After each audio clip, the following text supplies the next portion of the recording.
تو ناصرہ صاحبہ یہ جو عالمی رینکنگز بھی ابھی کچھ رپورٹس بھی ہمارے سامنے آئی ہیں، اس میں ہم نے دیکھا ہے کہ جو ہماری جوڈیشری ہے انٹرنیشنل کی وہ میں بات یہی پہ وضاحت کر دوں. دیکھیں یہاں اس وقت Amnesty international Pakistan transparency international Pakistan کی اسپوکس پرسن میں ہوں، کیونکہ ہماری صدر ہیں محترمہ یاسمین لاری، وہ ملک سے باہر ہے.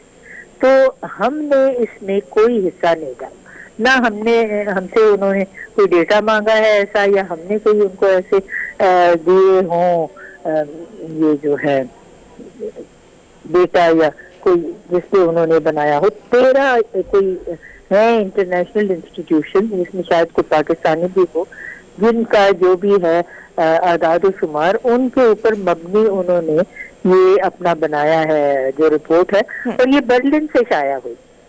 ٹرانسپیرنسی انٹرنیشنل جو ہے برلن میں انہوں نے دی ہے، اور 8 اداروں کا جو تعلق پاکستان سے یا ہے ان کا، یا انہوں نے پاکستان کے بارے میں اعداد و شمار جو تھے اکٹھے کیے ہوئے تھے، ان کے اوپر مشتمل ہے یہ رپورٹ. اس میں ہمارا کوئی دخل عمل نہیں ہے، نہ ہم نے اس میں کوئی انپٹ دی. جو فیصلہ جاری کیا گیا ہے سپریم کورٹ آف پاکستان کی جانب سے، اس فیصلے کو ایک ماہر قانون کی حیثیت سے آپ کیسے دیکھتی ہیں؟ میں سمجھتی ہوں کہ بہت ہی مناسب فیصلہ ہے، کیونکہ دیکھیے جو پہلا فیصلہ تھا نا، اس میں عدالت نے یہ کہہ دیا کہ جی ہم نے ایکسپٹ کر لی ہے، لیکن وہ جو ایس بی آر ہے وہ ان کی سرینا عیسیٰ کے خلاف اتنے دنوں میں کاروائی کرے اور یہ بتائے کہ ان کے یہ ایسٹ کہاں سے آئے ہیں ہمیں رپورٹ سے. جب انہوں نے ایک دفعہ فیصلہ کر دیا، وہ ہو گیا سنسس افیشو، یعنی کہ اذکار رفتہ ہوگا. پھر اس کے بارے میں ان کو کوئی علیحدہ ڈائریکشن دینے کا تو کوئی اختیار ہی نہیں تھا، یا اس کیس کو دوبارہ ٹیک اپ کرنے کا. زیادہ سے زیادہ وہ یہ کہہ سکتے تھے کہ اگر کوئی معاملات ہے جو ایس بی آر کے جوریسڈکشن میں ہے تو S B R is a liberty to pursue them, that was all. یہ اس طرح ڈائریکشن دینا تو میرا خیال ہے کوئی بنتا ہی نہیں تھا، تو اسی لیے اسٹرائک ڈاؤن ہو گئے. صحیح ڈائریکشن دینا تو میرا خیال ہے بطور فریق بھی واضح طور پہ ان کے سامنے نہیں تھے، نہ ان کو سنا تھا. کیس تو تھا فیض عیسیٰ کا، اور وہ بار ایسوسی ایشن کی طرف سے ہوا تھا اور فیض عیسیٰ کی طرف. جی، اور وہ ابھی فیصلے میں یہ بھی کہا گیا ہے کہ جو سپریم کورٹ جو ہے وہ خود سے کوئی بھی معاملہ سپریم جوڈیشل کونسل کو نہیں بھیج سکتا، اور نہ ہی کوئی کونسل جو ہے وہ کسی بھی جج کی بیوی یا اہل خانہ کے خلاف کارروائی کر سکتی ہے.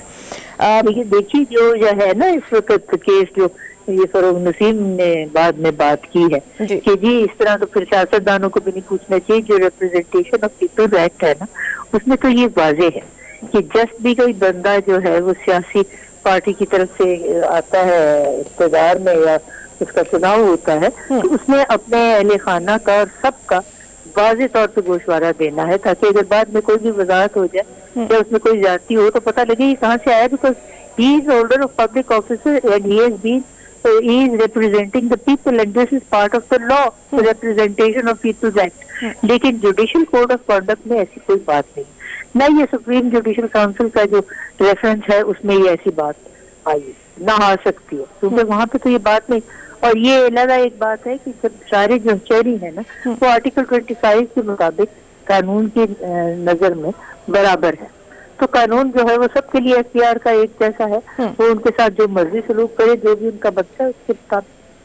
اچھا ناصرہ صاحبہ، یہاں پہ یہ بڑا امپورٹنٹ سوال جو ہے وہ ذہن میں آتا ہے کہ جو جج ہیں وہ تو اپنی اہلیہ اور بچوں کے معاملات کا ذمہ دار نہیں ہوتا جو اس فیصلے کے مطابق کہا گیا ہے. دوسری طرف وہی بات کہ سیاست دانوں کو جو اسی بنیاد پر جو ہے وہ کٹہرے میں لایا جاتا ہے. جیسے ابھی ریسنٹلی نواز شریف کا معاملہ ہوا جس میں مریم نواز، حسین نواز اور حسن نواز بھی شامل تھے.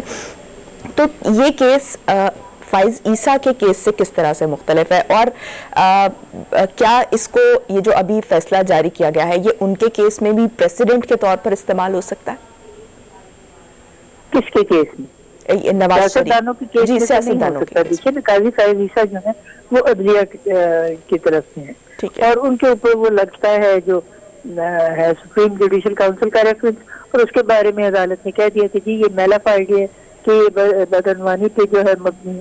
اب جب یہ بات ہو گئی وہ کیس ختم ہو گیا، قاضی فائز عیسیٰ کی طرف سے تھا اور بار ایسوسی ایشن کی طرف سے.